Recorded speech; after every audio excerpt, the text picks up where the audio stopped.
sino, kahit gaano kabait, kahit sila gisa, alam nila yan. Lahat ng tao, meron niya kahit isang ugali lang, isa, na pagkakasensyahan mo. Talaga po? Oo. Ito si Pastor Luther, pinagkakasensyahan lang ito ni Jimmy. Amen? Yung asawa mo, gusto ko siyang nakausap. Graduate yan ng Communication Arts. Pastora at cheater. Maganda. Gusto ko siyang nakausap. Ah, sige po. Mamaya po. Oo. Ano pong sasabihin niyo sa kanya? Pastora G, sinayang mo buhay mo.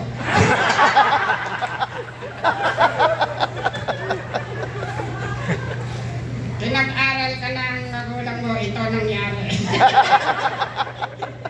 Joke lang. Tuwan-tuwa siya, gisak, joke na yun. Ano ba, sikreto? O, self-control. Kasi, kung wala kang kapintasan kahit isa, anong pokontrolin mo? Hindi na nga pinakontrol yung maganda, ang pinakontrol yung hindi maganda. Init ng ulo, selos, kinakontrol niya. Self-control. Eh kung wala kang kapintasan, eh di walang silbi yung self-control. Saan mo gagamitin yun? Alangan sabihin mo, ang gait-gait ko, kontrolin ko to. Hindi naman. So paano po yun? Mister, pag sinisis galit, huwag niyong sabayan. Yan. Tama. Hayaan niyo siya. Yan. Makapagod din yan. Ang gawin niyo, tignan niyo ng juice. Maraming yelo. Pag nagalit sa misis, nagsasalita yan. Ang problema sa'yo, hindi ka nakita sa akin. Hintayin niyo lang. Titigan niyo, yung gandang-ganda kayo sa kanya. Maka-awkward yun. Tapos nagsasalita niya, tapos hihinto niya. Oh, ito. Pag huminto, Hindi na po siya galit. naubusan ng oxygen. Ibigay mo agad yung juice. Honey, ito ang juice. Malangin to, inumin mo. Huwag kang susuko, kaya mo yan. Basta ginagan mo. Yan ang sikreto. Suportahan nyo, huwag nyo portahin. Pag sinabi niya, ayaw na, hiwalay na tayo, alis na ako. Sabihin mo, sama ako. Ganun. Yan, o pag siya galit, ganun. Pag siya galit, hindi kayo sumasama. Ito. Eh, paano pag kayo galit?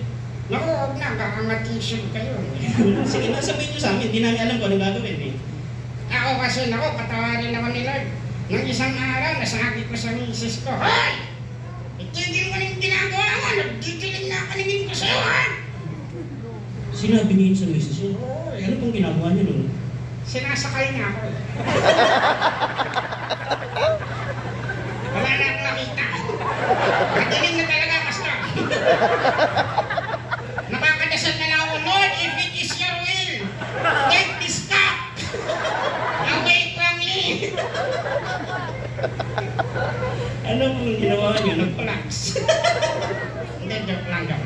Ako, sinasabi ko sa misis ko, pag galit ako, imbis nang magsalita ako ng nakakasakit, ito sinasabi ko. Ano po? God bless you. Ang ganda naman. Sabihin niyo sa katabi niyo, ang tabi niyo. Nakakaganda. Oo po, maganda nga. Kaya lang parang napakahirap po gawin nun habang galit ka. Hindi, madali lang. Paano po? Ganito, hoy, God bless you man. Pagka God bless you ka din. Pagkata, di ba? Na-bless mo na siya, nalagas mo na yung sama ng loob mo, na-bless mo pa siya. Nang sakay.